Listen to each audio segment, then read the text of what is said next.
Are you dealing with the trials of a difficult marriage or going through a separation or divorce? Welcome to the club, friend. Life is messy and it can be hard. I'm Jenn a Christian life coach, and I have good news for you. There is a path to find hope, healing, and happiness, no matter what your circumstances are, and I can help you find joy in your journey. So let's go. So today I am talking with Lindsay Cluff. She is a life coach who specializes in working with couples, and I love Lindsay's open, honest, real connection with people. I am so excited to let you guys get to know her, and I am thrilled to interview her for the podcast today. You will see for yourself how amazing she is. So welcome, Lindsay. Thank you. Sure. So introduce yourself. Tell us a little bit about yourself, your family, your work, your children. Okay.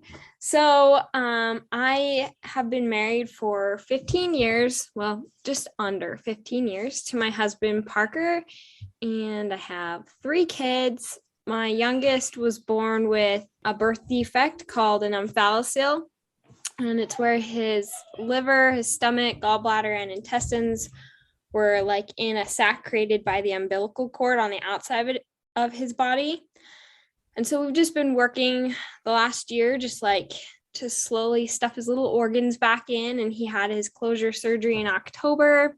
And then he had another surgery in, December. And we're just right now working on getting him to eat regularly and enough food to sustain him without his NG tube. So that fills up most of my day, most of, my life currently right now. Like that's just really big and in my face. But like you said, I'm a life coach. I coach couples, and I specialize in helping couples work through like pornography and affairs. Wow. And I love working with couples, but I also love working with just women and helping them through all of that, whether she was the one that had an affair or her husband's looking at pornography or her husband had an affair on her. I love women. They're so wonderful. Oh, that's awesome. Me too. I did not realize all of that about your son. Wow. I knew there was a lot going on, but holy cow. And you're a life coach and you've got all this stuff. Wow. You're amazing, girl. Whoa. So what do you say is your coaching philosophy for your work with couples or women?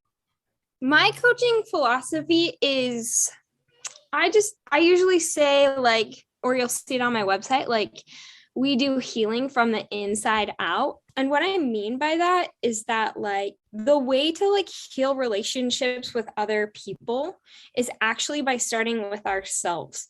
And when we heal the relationship with ourselves, we build this amazing confidence that starts kind of emulating out, and it helps us in our relationships with our spouse. It helps us with our kids. It helps us with our parents, everybody externally, right? And so that's my biggest philosophy, is just healing from the inside out. That's beautiful. I love it. What drew you to life coaching and working with couples? Fun question. Well, so I'll just tell you kind of a little bit even more about me. Back in 2018 is when I discovered life coaching, and it was actually through Jody Moore. I don't know if your listeners are familiar with her, but she's a phenomenal life coach. And I, at the time, was actually starting to an emotional affair. And so when I found her, I feel like it was just God's intervention, that he was just oh my gosh, you're going down this really slippery slope really fast, and I need something to help you. And so Jody Moore popped up into my life at the right time. And it was through the model coaching tools, learning about habits, addictions, urges, and like how relationships are created, like all inside our head with our thoughts. Like learning all that empowered me to end my extramarital affair and then reconcile with my husband. But the reason why I was like having an affair was because I was just like stuck in victim mentality. And so I learned so much about that. And my husband had been dealing with using pornography from the beginning of our marriage, like 2 months into our marriage. And we had worked really hard on that and like gone back and forth. And you know that whole game, right? And so that was a really long time, and I built up a lot of resentment, and I don't think that I handled it well at all. I think I just tried to sweep it under the rug, which left me totally susceptible to like another man's attention. And so luckily I ended it before I totally completely obliterated my marriage, but it was really hard. But life coaching was my lifeline, and it gave me the strength to pull myself out of that big hole that I had dug. And after that, I knew I just wanted to be a coach. And I didn't know I wanted to help couples until like maybe a couple years later. Like I knew I wanted to share my story with people to help them, but I didn't realize that how many people struggle with having a spouse that has a pornography addiction or uses pornography, and affairs, especially in like the LDS culture, because we don't really talk about it. But it's quite prominent. I want to say like 50% of LDS marriages have had some form of affair. And so I just felt like this calling and this pull that at the end of the day, like if I wanted to help families, that I needed to focus on mom and dad. And strengthening mom and dad is going to help families, and that's going to help serve Heavenly Father. And so I chose that.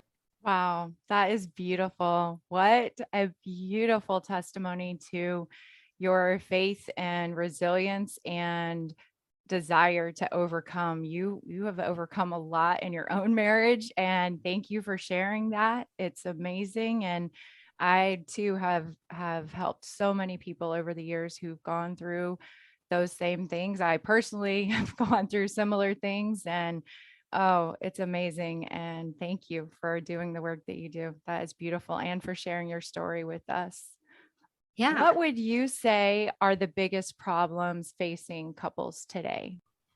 Honestly, I think it's connection.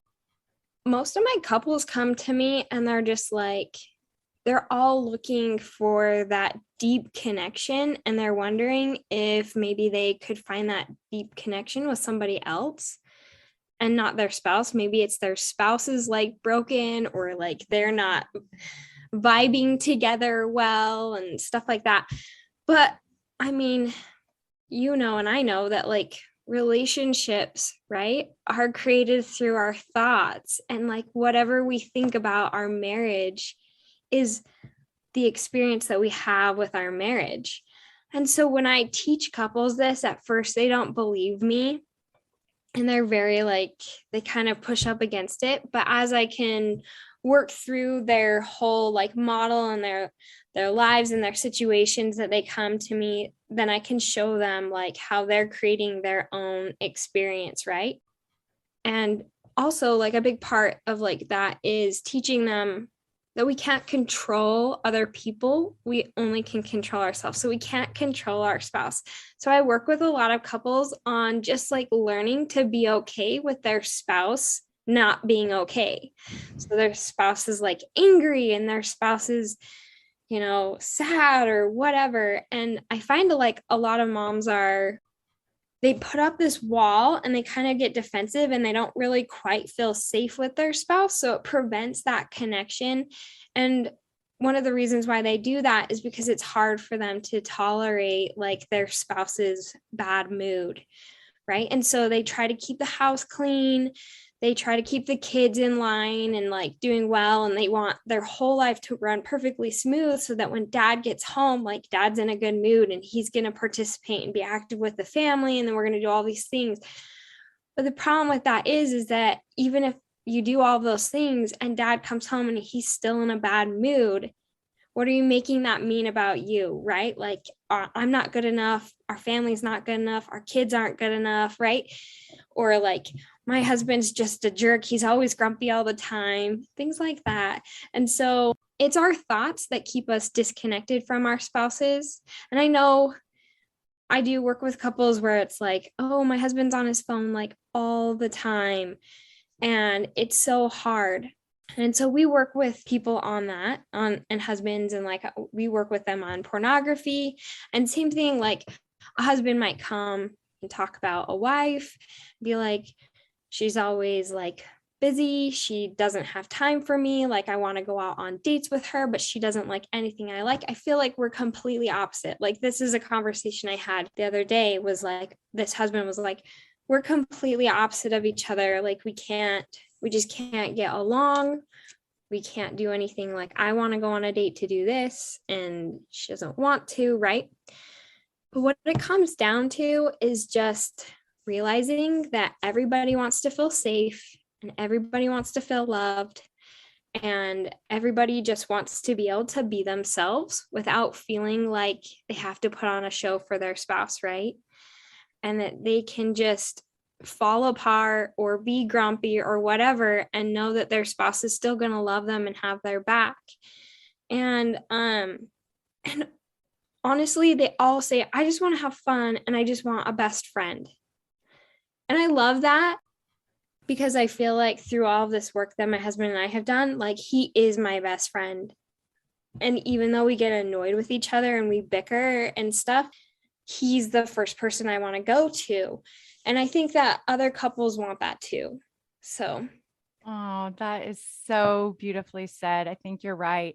And it's so ironic in the world today when we're all so connected in millions of ways that we never have been before, with all these different apps and ways that we follow each other and, connect with each other, but yet we're all still feeling disconnected. It's ironic that those artificial things can't give us what we need. And ultimately, it's up to us to provide it for ourselves. So that is just beautifully right. said. Yeah. Well, and then So like, true.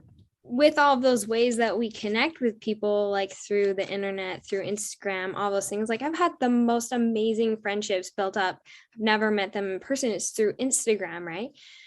But at the same time, in a marriage, like, if you're relying on all these other people to fill that connection, to fill that need, like, then maybe it's time to look inward. And that's also how like a lot of affairs start, is they find connection with somebody else, and it's through all of these other awesome avenues that can be good and can be hard on a marriage as well. Part of the problem with pornography is like a lack of connection, a lack of intimacy, and a lack of understanding like loneliness and deprivation and being able to tolerate that.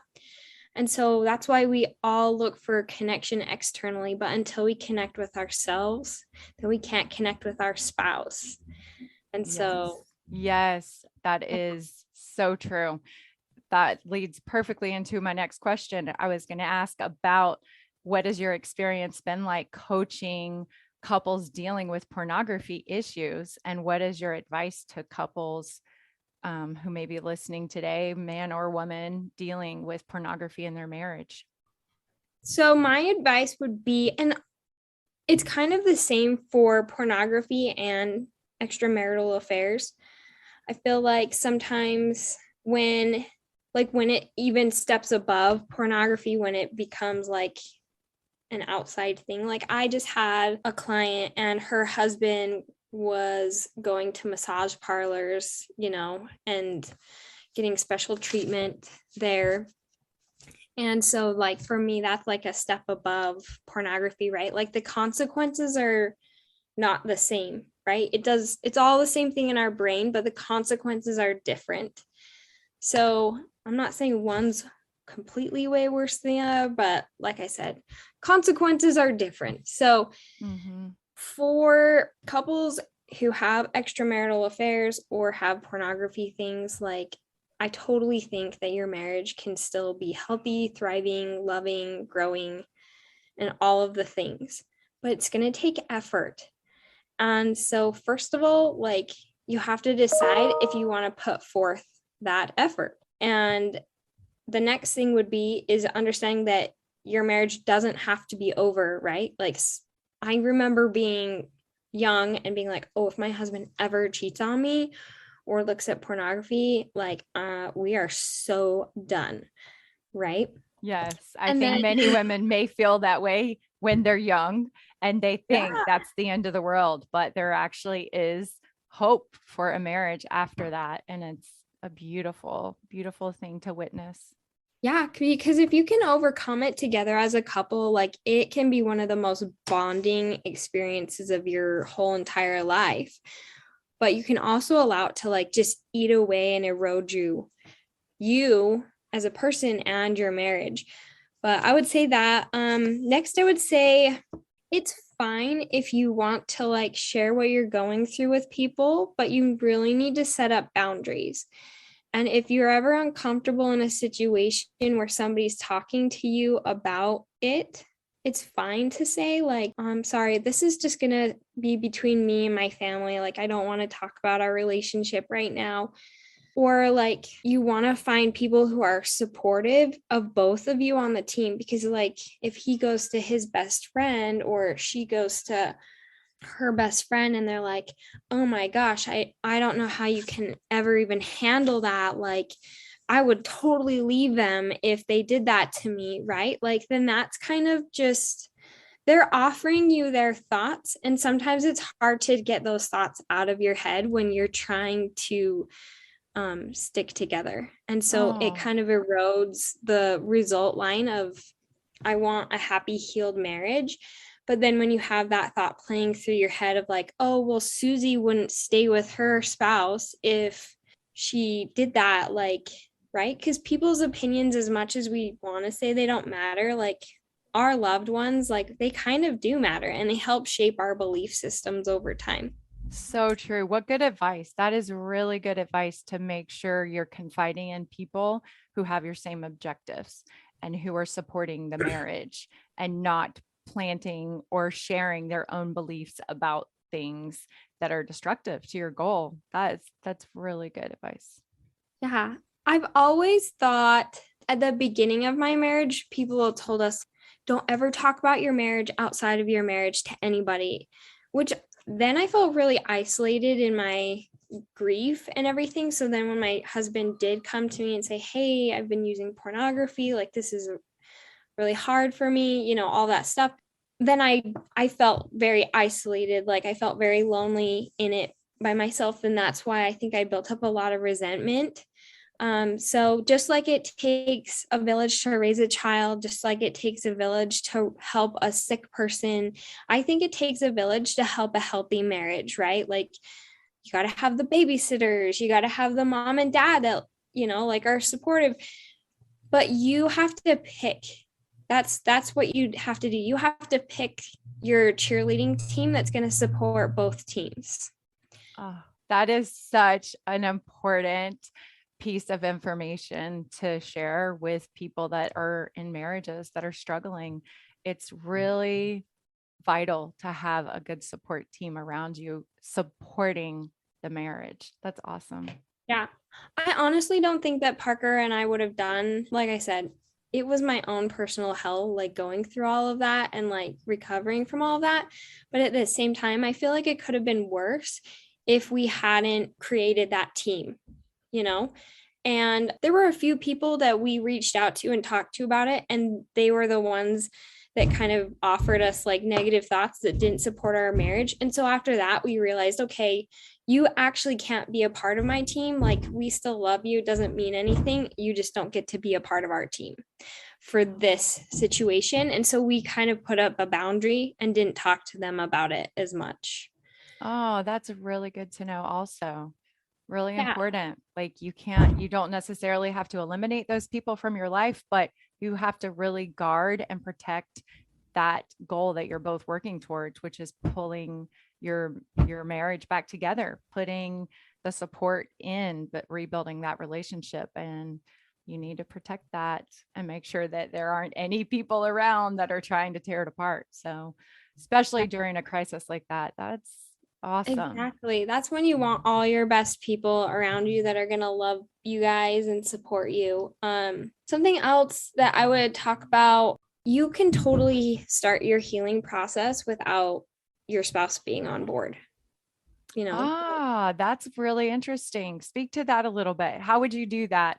Let's say a woman listening is, aware of her husband's pornography addiction or, problem. How could she start healing? For me, it was like finding podcasts. I picked my invisible team when I did that, like, and it was my podcast, and it was ones that like lifted me up spiritually, educated me, and ones that helped pull me out of like this victim mentality, right? It was ones that like filled my cup and like what kind of showing myself self-love as I nurtured my brain. And then I found a therapist that was really great. And it took me a couple therapists to find the right one. But she was great because she was a teacher. And so she would teach me stuff about my brain and how it worked and why it worked the way that it did. And by learning about that stuff, it kind of gave it all meaning. Like, oh, okay, I understand maybe why I did that, what I did. I'm not saying that it's okay now. Like, it doesn't let me off the hook, but now I understand. And when I started to understand, I started to offer myself grace and forgiveness. And that's such a crucial part. Like, it doesn't mean that you're off the hook by any means. All it means is that you're taking yourself out of fight, flight, or freeze and fawn responses. And when you're out of that, like scared trauma response, you can learn, you can be better, you can align with love. And then when you're aligned with love, you can do so much better. And my husband actually never once got coached. He did like couples therapy with me and stuff, here and there. But he went and got his own coach and we did separate stuff. But if your spouse is not interested, it's fine. Like, it's Wow. totally fine. And you can still change your marriage and change your life based off of just improving yourself.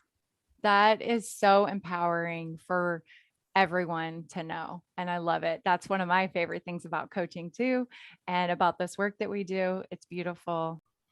Many of my listeners and clients are in difficult marriages on the brink of divorce. Some are separated, some are post divorce, but many of the women that I work with are actually in a difficult marriage and they're trying to decide, like, how much time and effort do I put into this? And, before I decide to quit this marriage, what would be your advice to someone in that situation who's considering divorce? They're having trouble, maybe not extramarital affairs or pornography, but possibly. I know this is going to sound like totally weird to your listeners, but I would try to avoid a divorce until you can divorce with love. And what I mean by that is like, you have gone through and done the work on yourself and you have healed. I always call it godly confidence. And I just think that godly confidence is different than the way that the world teaches confidence. It's not like walking around being like, my body is an A, my hair is an A, like I got all my crap together, like I am such a bad A, right? Uh-huh. No, it's not that. It's like I understand that I have self-worth and nothing can take away from that. So even when I make mistakes, it's okay because I have my own back. And I'm not going to berate myself and put myself down when I make mistakes. I'm going to pick myself up. I'm going to learn from that and I'm going to carry forward. Godly confidence looks like a lot like Christ, right? Like he could go and be with amongst all these hating people and he didn't make it mean anything about him. He understood that hurt people are hurt people. People who hurt people are hurting people. Yeah. So when you start to understand like, oh, my spouse is hurting me because they're hurting, then you can grow with empathy and love for them. And then boundaries. Somebody who loves themselves is going to put in boundaries, and it might be totally uncomfortable at first, but when you stick to those boundaries, then you're going to find that you don't have so much resentment in your life for people anymore, because you don't feel like you're people pleasing. You don't feel like they're walking all over you anymore. It's just like, no, I love myself, so I know that that's not okay. I don't want to be treated like that. And so I'm going to leave this situation because like I'm not safe, or I don't want to be talked to like that. And it's not anything against you. It's just, I love myself in such a special way that you can't talk to me like that. Oh, I love that. And I love your phrase, godly confidence. That is so accurate for how we should feel about ourselves. It's not a worldly confidence. It doesn't matter what anyone else thinks. It's that knowing that each of us, I always say, is worth $1 million bill, even if it's crumpled or torn or ripped or tattered. Our worth cannot be diminished no matter what. But I love that godly confidence. Yeah. Well, honestly, I hope that catches on and that people will learn what that means for them. But once you can have that godly confidence in yourself, and once you can align with love, and you can just say like, I love myself and I love my family and I love you, and I can see that you're a hurt person and that's why you're hurting everyone, and I don't want to control you anymore. I just want you to be who you are, but I can't be who I need to be with you. And then that's like how I think I would understand, like, okay, I'm in a good place. Because if you can start off there with your divorce, like it's going to make talking a little bit easier. It's going to make your life that much better, because when we love other people, when we have empathy, when we have compassion, when we're understanding, like that feels so much better than when we're resentful, when we're angry. And we have to realize the reason why we love people is because it feels good. It feels so good to be just like radiating in love and peace and joy and all those things. Like it doesn't mean that we can't have negative feelings, right? At all. It's just that like, why would I do that? Why would I love my spouse who is like such a jerk to me, and he's such a terrible person to our kids, and he's abusive, or he yells at us, or he's like got these weird patriarchy issues, you know? Right. Like, why would I love him? And the answer is because when you love him, it feels good for you and you emulate that. And then you can take that self-love and that love for other people and go and spread it all over the world. So right? true. Yes. I love that description.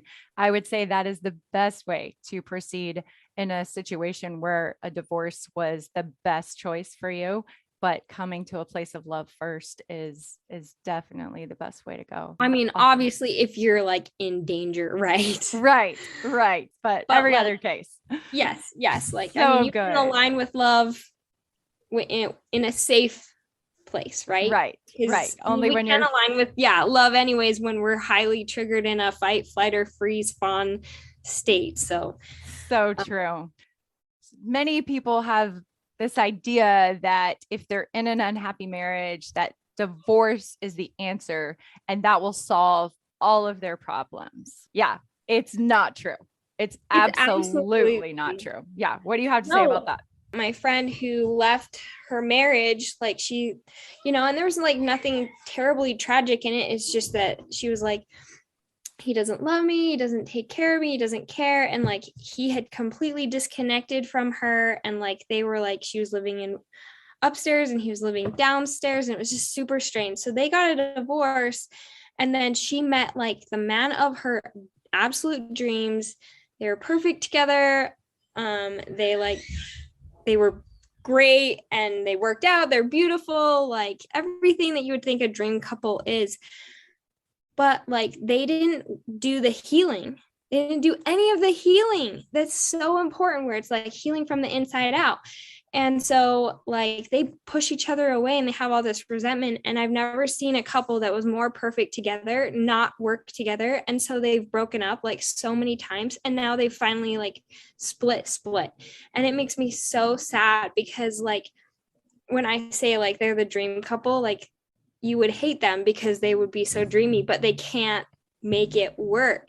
And I think that people want to leave a marriage and then go and find their special person that will understand them. But if they don't do the healing, like it's not going to work. No, that is so true. And I have seen the same thing.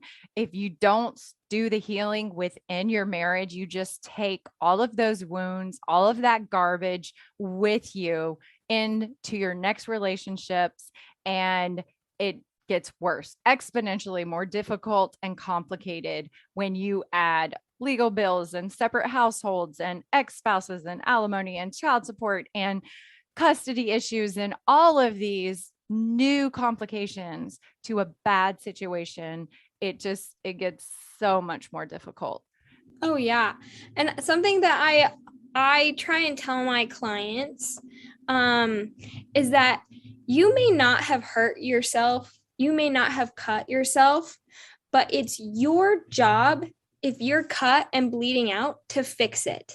Like people may walk around and hurt you and you might have cuts all over your body, but if you're still bleeding, you don't have band-aids, or you have like an infected wound that's pussy and disgusting, like that's on you. Like you need to do the work and you need to heal yourself. And that's like what victim mentality is walking around with all of these outside wounds. And you would think that somebody was insane if we did that. Like if we had the physical appearance of what victim mentality looked like on our actual bodies, you'd be like, what the heck? Why don't you go to Instacare? Why don't you get that stitched up? Like, what are you doing? True. It is so true. That is the perfect visualization for what victim mentality is. You didn't cause the wounds, but not treating them, not healing them is on you. And that is the perfect explanation for it. And I have seen it many, many times too. And you only hurt yourself when you walk around as the victim and continue to live your life blaming someone else and keeping those wounds open. But when you keep those wounds open, you bleed on everybody else. And so like your kids feel it, your new boyfriend or new girlfriend feels it, your parents feel it. Like you bleed on other people when you don't take initiative to heal your own wounds. So true. I totally agree with that. And I love that analogy, and I'll never forget it. I'll never forget the visual image of open wounds bleeding out. Around like, yes, because you can just see it and it makes it obvious whose responsibility it is because you're the one with the wound. I think in relationships, it's harder to see that because it's out there. There isn't a body, an image of the body that you can imagine. And so it's easier to project those wounds on someone else and say it's their responsibility or their fault. But recognizing that you're the one hurting, you're the one bleeding, you need to fix that. It's so beautiful. Perfect analogy. Well, I this has been like such an awesome conversation, and like good. Just loved talking to you, and we'll just have to have more conversations like this. I agree. Oh, you have so much wisdom to share, Lindsay. I love it. Tell us about your coaching programs, the 90-day marriage recovery program and the marriage maintenance program. What is the difference? What do you do with these? So with the 90-day marriage recovery program, like this is going to be for people who are like, I want to give my marriage 90 days, like just this last ditch effort. We're going to get a divorce anyways. It's like divorces are really expensive. And so like, what's like giving this 90-day marriage program the last, like, hoorah before we end things, right? And so that's where I'm going to really like teach things about like boundaries, self-love, habits, urges, forgiveness, creating intimacy and sexual desire in our marriages, just kind of help couples like fill in the gaps that they've been missing, so that if they do decide that they want to end their marriage, then it's because like they're fully prepared. They don't have to have any second guessing. They can do it in while they're aligned in love and know, we really did give this our all.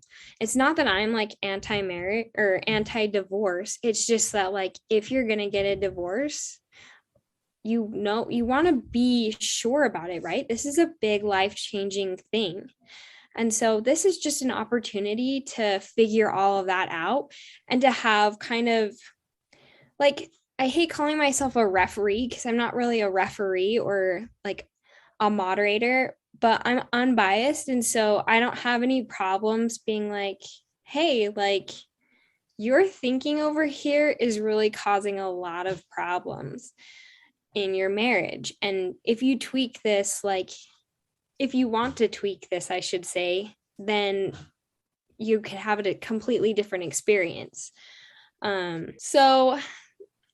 It's just, yeah, that is for like the couple who's just like needs that last like ditch effort before they get the divorce. And then my marriage maintenance program is for like the husband and wife who's just in that blah roommate sort of phase, right? Like they're like, well, we aren't probably ever going to get a divorce, but like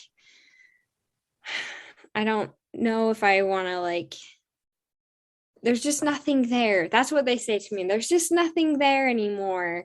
And so that is going to also have similar things to the 90-day marriage recovery program, right? We're going to talk about like the manual and boundaries and creating sexual desire and things like that in a marriage. But that is going to be for the couple that's like, I'm staying in my marriage, but like we're just roommates at this point, and they want something better, right? They don't want to be roommates. They want their fun best friend that they can do everything with back. That is so awesome. And I have seen both of those situations. So I know that you can help so many people. I love hearing all about your experiences and all the wisdom you have to offer and share, Lindsay.